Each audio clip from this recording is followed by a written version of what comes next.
Hey guys, welcome back to the channel. So today I got a quick tip video on how to solder wires together when you are in a jam using one of these heat shrink solder connectors. Now these are very unique because if you guys can see there, it's kind of hard for the camera to focus.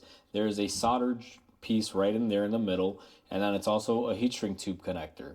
Now the way these work is you insert your wiring on both sides till they meet in the middle, and you're going to want to heat it up, and that solder will melt, giving you a permanent connection and also sealing up the wire. Now these are very useful if you're in a tight area where you can't solder and where you don't have enough room to be able to tape anything. It offers a good solid connection with the ability to waterproof your connector.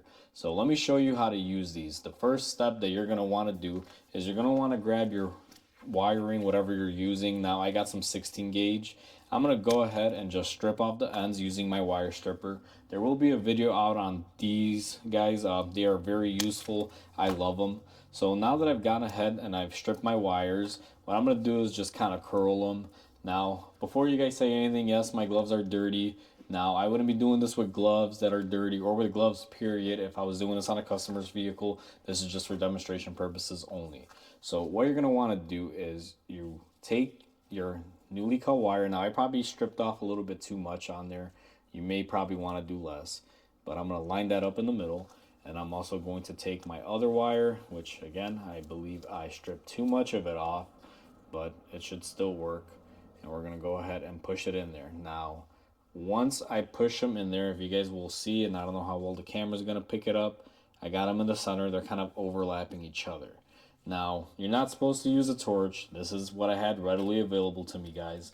You may want to use some sort of heat gun, but what you're going to want to do is take it, and if you're going to use a torch, which I'm sure many of you probably will, you want to kind of move it and not keep it in one place. Now, it does take a little bit of heat for the solder to start flowing through, but doesn't take much. That's pretty much all you got to do. And if you guys can kind of see there, let me see if I can turn off the lighting on my light here on my camera, but there is a solid connection there. The solder melted, fused my two wires together, and then I got my heat shrink wrap here that basically got tight on the wire, and this thing is a nice solid tight connection, as you guys can see. The kit that I use is this one, and there's so many of these on Amazon. That's where I got this one from.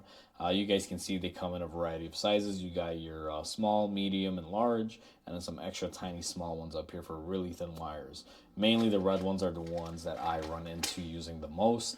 Hopefully this video helps you guys out if you have to do something like this using these connectors in a one-step method.